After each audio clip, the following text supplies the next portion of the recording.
give you a copy of that. This is our board festival coming up and our Alderman reunion, which I started both of those.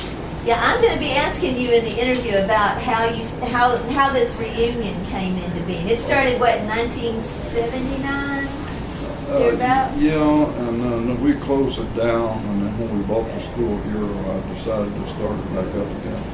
This, I got, well, they wrote me February 5th, but they called me before.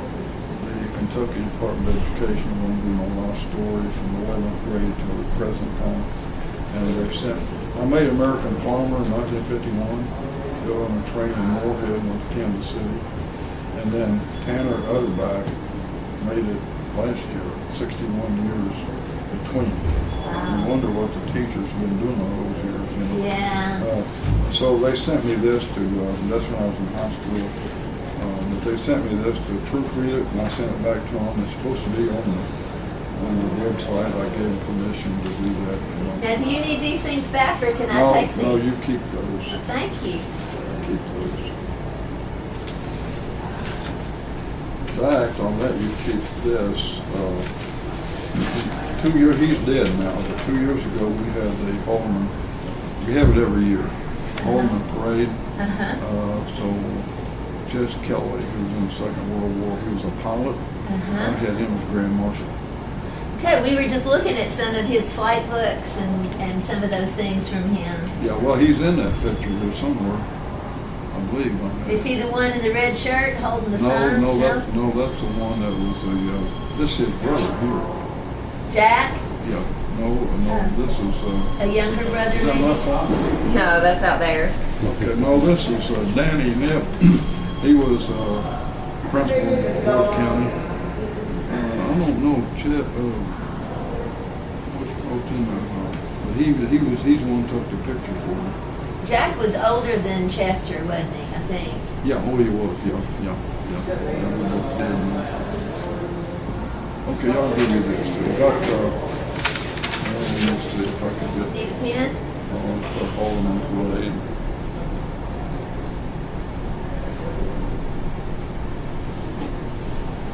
2 years ago, 2009, 11, I guess.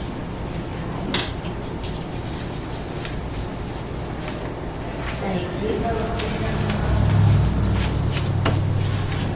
Okay.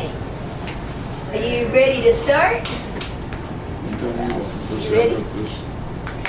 Can you see me? Yeah, you're ready. Okay, I would like to start with having you tell me just a little bit about your family. Have they always been from the Haldeman area? Did they move in from somewhere else?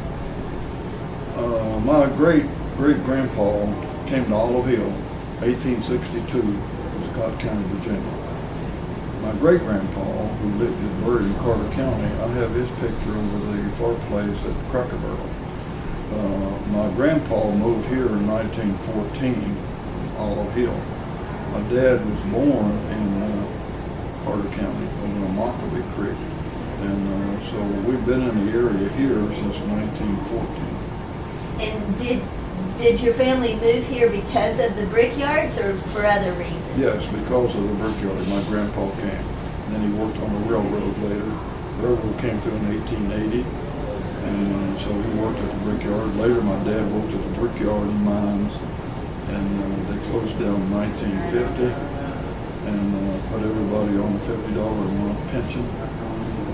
So we had a farm, and we existed on the farm, plus the $50. For $50 back then, went a long ways. You get 5 gallons of gas for $1 back then, so you can see it went a long ways. So your father didn't leave when the brickyard shut down. He stayed here and worked the farm. And a lot of people left, went to Dayton, Detroit, Middletown. They transferred about 30 to Olive Hill Brickyard from here. They still live here. But we had the farm here. My dad didn't want to leave. He was in East Chicago working at the steel mill in 1930 when I was born. He's from here, and his brother's sister stayed up there. He got homesick, came home, which I'm glad he did. And And So he had already gone north and worked for a while yes, before he worked in the brickyards. yes. So maybe he got that out of his system, those wild oats. Yeah, when he came home, of course, he lived close to his mom and dad. And then eventually, when they passed away, we ended up with that farm that joined our farm. Yeah, he got homesick and he wanted to come home. My mom is from Eller County, and they met like when she was 18 and he was 22 or 3. She was babysitting with some people, and that's how they got acquainted.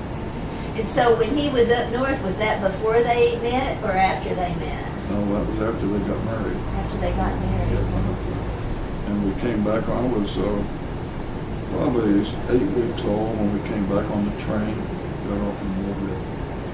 And do you have any siblings, brothers, sisters? I have a brother, Vernon, that lives in Mount Pleasant, Iowa. A sister lives in Miles, Ohio. And I had a brother that died as a baby, 1934.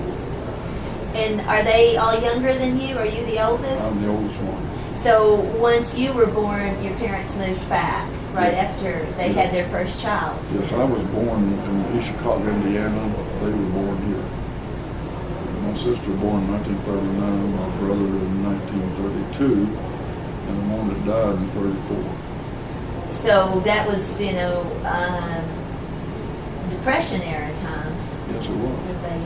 They came back, and was the pay okay at the brickyards, or did they supplement that with other things? I'm sure gardening. I'm sure they had a garden. They had a company store, which stood right out here, right outside where that parking lot is. That was a company store. Okay, so it's right in where people park now. Yeah, most everybody traded at the company store. Where this building is now was a huge wooden building that they rented out to the workers. And then later on they built a little bit of school here. And then later on they tore it down. And this school was built in 1937.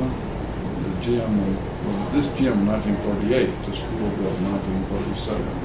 Now, I've heard about tennis courts and a big pavilion and an ice cream shop. Where was all of that? This was the social center of Brown County. People would get on the train in Moorhead and come up here to trade. We had tennis courts, we had professional baseball team, basketball team. In fact, I coached it myself when I was only 20 years old, the basketball team. And we're all dead except 2 people that played for me on that team back then. And then the Korean War came along. I transferred from Moorhead to UK, and then I dropped out as a senior and joined the Air Force. So you were in the Korean War? Yes, I came back with a GI Bill. But people would work at the brickyard, they had vouchers. And so they'd buy, they almost, Johnny Cash wrote that song, I owe my soul to the company store. And that is true. That was really what people did. No, well, they didn't have to pay, they just held out a little check. See what I'm saying? And of course my dad had a model Ford, and before that time he would walk to work. A lot of people walked to the yards, yeah, hundreds of them. We had over 400 working here at the brickyard.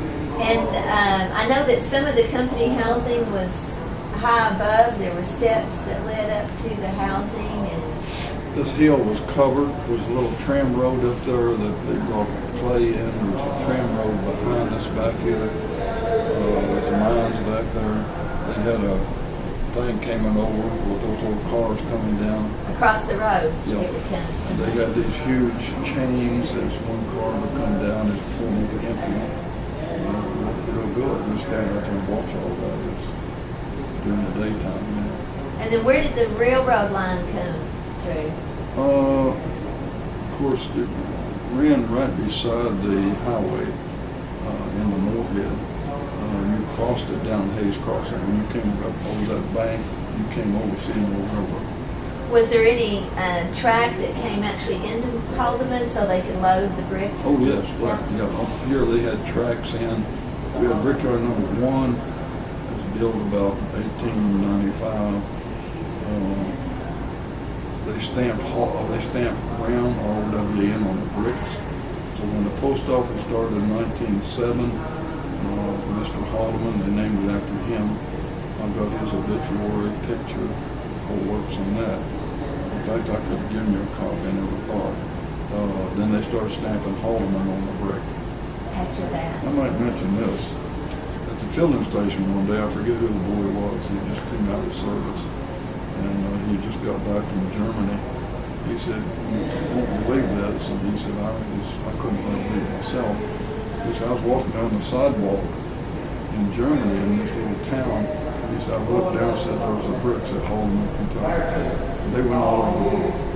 And they were used to line furnaces, like Right. steel furnaces. They would go to Pennsylvania, where the steel mills were. They go to the East Chicago area where the steel mills were. And they were, brickyards being built across the country, they were used to line those kills. They could take an egg and cut it half in two. They fired them up at night. So they were those kind of what they call beehive kilns. They were round kilns. Yes, right. Yeah. That they did it.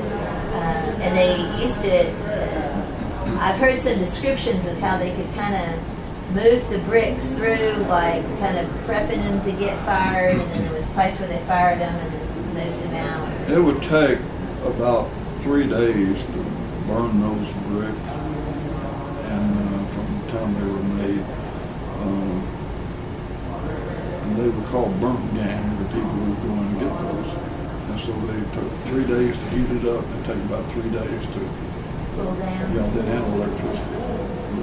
Later on they had electricity to turn the fans on, but they didn't have any back then, so they just had time, they had to wait for time. And they'd go in and wheel those brick out. My dad used to make, they call molders. They would make those, that big bricks, small bricks, 9-inch brick. And I've got one of the molds that my dad used. And so they'd make those out of mud. And then they had it all set Haldeman, they stamped it on there and set it aside. And then they had these carts, they'd push it into the kiln. And so that was his job. Did he ever go into the mines themselves? Oh yes, he worked in the mines. And one day I was in the same grade as the boys as the man got killed. But they were loading a clay car. And a slab fell, killed him. And he was right next to my dad. They were loading the same car. So my dad decided he wanted to come out of the mines and transfer to the brickyard. They let him do that. Yeah. Land, his last name was Lands, and I was in school here with the boys. We were all in here together when it happened. So a slab fell, well, they were actually in the mine. They were back in the mine, blasted. And they had these timbers to hold it. But another slab fell. They didn't have protection like we have today. And even we still have people getting killed today in the mine. But it was nothing like, several people got hurt, crippled, that type of thing. So getting hurt that was a fairly frequent thing, or at least a number of people you knew that. Yeah, I think one man I remember, I knew him, he got his leg cut off. They never knew when he went in if they'd come out. And what happened after if someone survived the injury, was there any kind of pension or help for them afterwards? Or? There was, but not much. The Lands lady, I think she maybe received some help for the funeral. Basically, that was it. That was it. So, not really any workman's compensation kind of. They did have a union later, and that's really one of the things that helped shut the mines and the brickyard down was the union. Because they asked for. Not when Mr. Haldeman had it. Mr. Haldeman was like Henry Ford. He paid his men good. He took care of them. He sponsored. We got pictures out here of the baseball team, the basketball team, the girls team. He sponsored all that, and they put the teams on the train, and they go on the train to play games. No such thing as school buses. And, well, I understand everybody either took the train or maybe later the Greyhound bus into town. Yeah, we used to have a little bus line through here, And of course it closed down about when the brickyard closed in 1950, it pretty well played out too. So when did Mr. Haldeman set up some of these things like the clinic and the ball teams, and so when did he stop and leave, and was it General Refractories then that took it over, or do you know about when that was? Yeah, Kentucky Farbrick, and he they sold out, and he went to Florida, and he died in 1946. They were buried in Columbus, Ohio. They were from Ohio. He was from Ohio, so and his nephew was in Portsmouth, Ohio. He had a McNess route. He had a wagon, a horse, and sold stuff and traveled through the country. And when they built the railroad and dug the tunnel up here, that's when they discovered clay. So he tells Mr. Haldeman about them. They're pretty rich, family out of Pennsylvania. The Haldemans were pretty well to do. So he comes down here and looks at everything, buys the property, start building #1 brickyard, and later on, this one right down here at the Forks, right here at the Forks, 1917. And then the school, Red School, we have pictures out here, 1925. And I went down to that school, and then they closed it, and I came up here to this school. and so he was the one that funded that school and the brickyards and the clinic.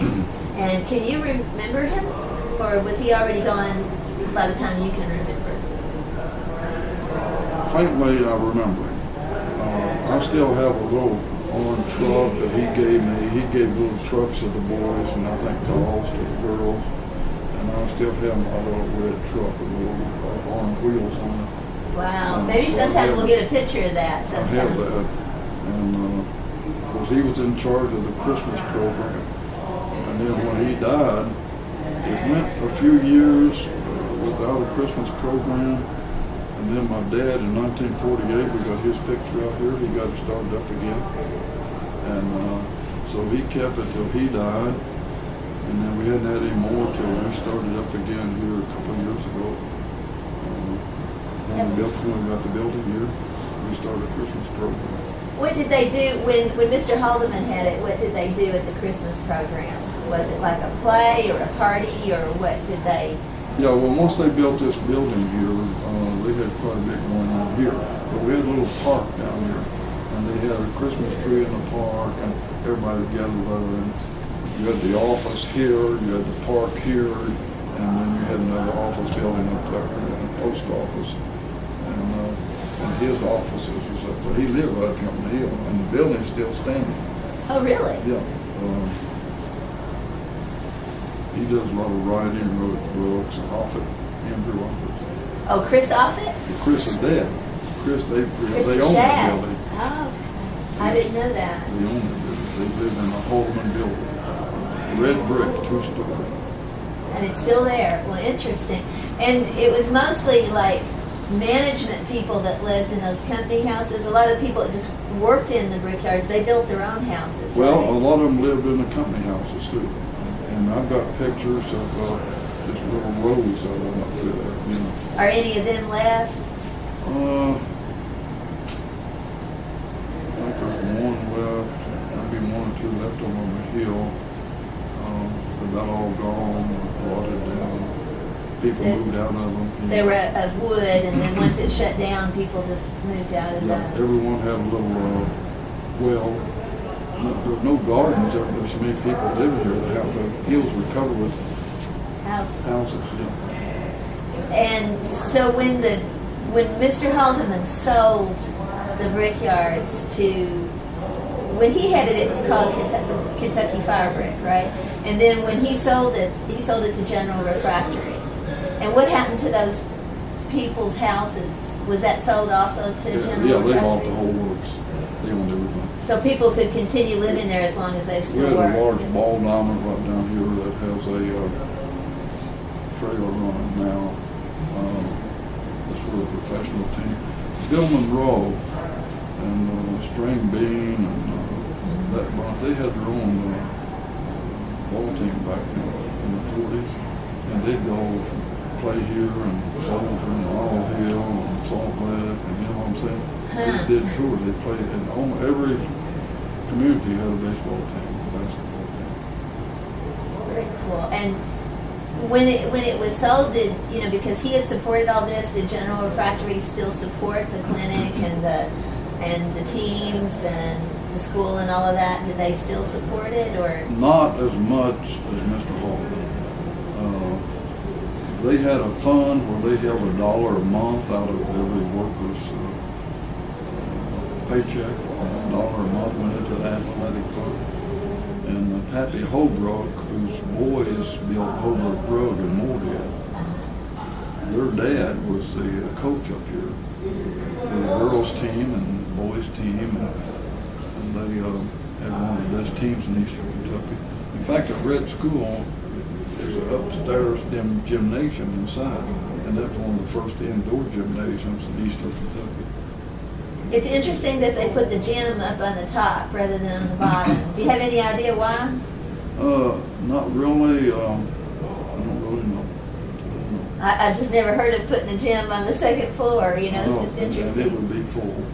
Well, that's where the kids played in the wintertime, and there had to be a lot of weight to hold school up there, I don't know why they didn't do it. Well, and then I heard that there was an ice cream parlor by the post office, I think, and then the kind of pavilion where people could sit.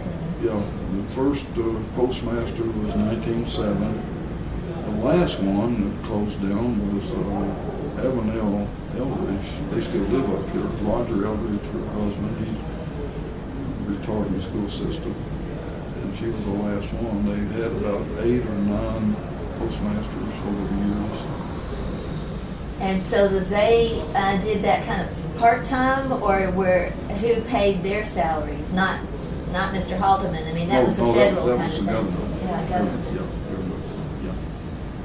Yeah. And then you attended the Red Brick Schoolhouse and this school once it was built. Yes. And then you went you said Moorhead to MSU, and then to UK? I graduated from Moorhead High School. This one went to the second year. In 1945, when I was an 8th grader, they closed down the high school. And then they moved it to Moorhead. So we had to go to Moorhead, and I graduated Moorhead High in 49. I started at the university with a college. 700 students, about what they had back then.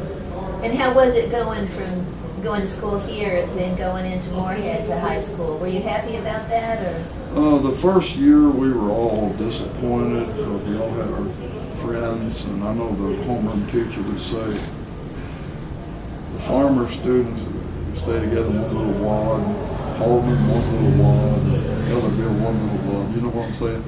By the time we became seniors, everybody got acquainted with everybody. See what I'm saying? By the time you were a senior,